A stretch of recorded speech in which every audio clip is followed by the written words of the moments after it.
দর্শক, বর্তমান ধারাবাহিক জনপ্রিয় নাটক গরিব ঘরের রাজপুত্র নাটকের ৫ নম্বর এপিসোড কবে আপলোড করা হবে এবং ৫ নম্বর এপিসোডে কি কি ঘটে যাচ্ছে? অনেকের সকল সম্পত্তি তো তার বন্ধু রাতুল তো লিখে নিয়ে তাকে রাস্তার ফকির বানিয়ে দিয়েছে এবং ওদিকে মেঘলা তো অনিককে তো ডিভোর্স দেওয়ার কথা চিন্তা করতেছে। তাহলে অনিকের জীবনে কি ঘটে যাচ্ছে সবকিছু নিয়ে কথা বলা হবে আজকের ভিডিওতে। তাই সবাই ভিডিওটি শেষ পর্যন্ত দেখুন এবং এখনো যারা আমাদের চ্যানেলটি সাবস্ক্রাইব করেনি তারা আমাদের চ্যানেলটি সাবস্ক্রাইব করে ভিডিওতে লাইক করে দিন, যাতে আমরা আপনাদের জন্য আরো পরবর্তীতে আরো অনেক ভিডিওর আপডেট নিয়ে আসতে পারি। তো এখনো যারা সাবস্ক্রাইব করেনি তারা আমাদের চ্যানেলটি সাবস্ক্রাইব করে দিন। এবার কথা বলা যাক এই এপিসোডে কি কি ঘটে যাচ্ছে। ৫ নম্বর এপিসোডে কিন্তু অনেক কিন্তু তার সকল সম্পত্তি কিন্তু ফিরে পাবে না এবং সে কিন্তু অনেক চেষ্টা করে যাবে তার সম্পত্তি ফিরে পাওয়ার জন্য, কিন্তু তারপরও কিন্তু ৫ নম্বর এপিসোডে অনেক কিন্তু তার সম্পত্তি ফিরে পাবে না। এবং ওদিকে মেঘলা কি অনিককে কি ডিভোর্স দিয়ে দিবে?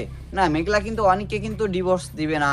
মেঘলা কিন্তু অনিককে কিন্তু এবার মেনে নিবে এবং মেঘলা কিন্তু অনেক আফসোস করবে, কেননা সে যদি তার পাশে থাকতো তাহলে আজকে তার এই ক্ষতি হতো না এবং মেঘলার বাবা মাও কিন্তু অনেক আফসোস করবে। এবং ৫ নম্বর এপিসোডটি কবে আপলোড করা হবে? ৫ নম্বর এপিসোডটি আপনারা দেখতে পাবেন আগামী ৩ মার্চ, অর্থাৎ আগামীকাল দুপুর ঠিক ৩টায় কারোহিম ইউটিউব চ্যানেলে দুপুর ঠিক ৩টায় আপনারা গরিব ঘর রাজপুত্র নাটকের ৫ নম্বর এপিসোডটি দেখতে পাবেন।